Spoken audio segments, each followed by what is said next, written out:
Good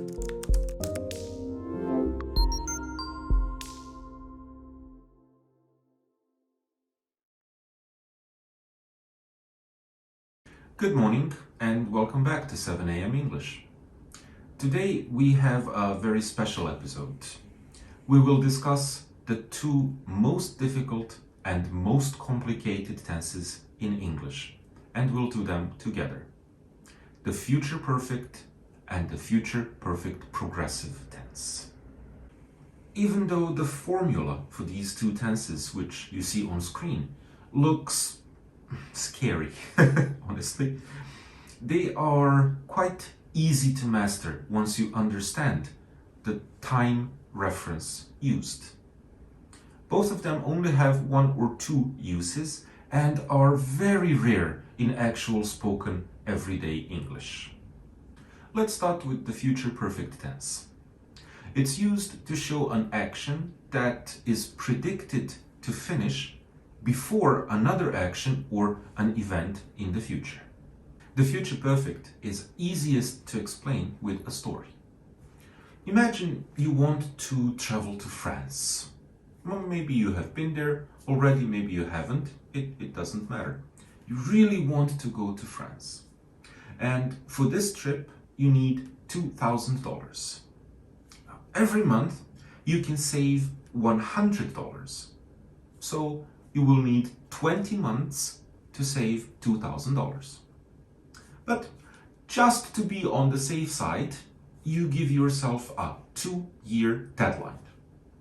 If now is February 2021, your 2-year deadline will expire in February 2023. So in other words, you want to go to France by February 2023. This gives us 3 time references in this situation. The first one is the moment of speaking.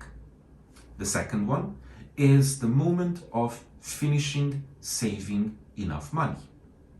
If we need 20 months and 24 months is in February, this means if everything goes well, we should finish saving money by November 2022. And the third point of reference is the deadline itself, February 2023. So let's make a sentence in the future perfect.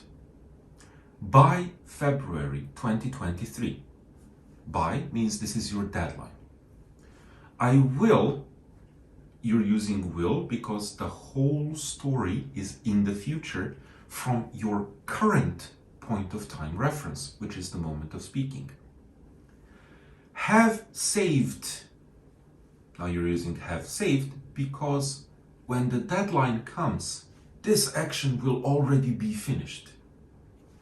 Enough money to go to France. See, not that difficult, huh? In other words, we want to describe an action which will finish before a deadline. But from our perspective, both the finishing of this action and the deadline are in the future. And we need a structure to help us show this relationship between now and future. This is why we use the future perfect. The passive form of future perfect also exists, but just like the normal active form, it's almost never used. So remember it for academic purposes. And the next and final tense is the future perfect progressive. The future perfect and future perfect progressive are almost identical with one huge difference. The future perfect is focused on the finishing point of an action before the deadline in the future. But the future perfect progressive is focused on the duration of this action before the deadline. Think back at the story about traveling to France, which we used as an example to describe the future perfect. We can also use the same story for the future perfect progressive, but we'll change one detail.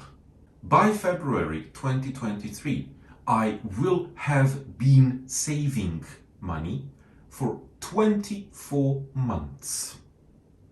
So, in other words, when this deadline comes, we are interested in how long the action took before the deadline. Let's change it again. By December 2022, I will have been saving for 22 months.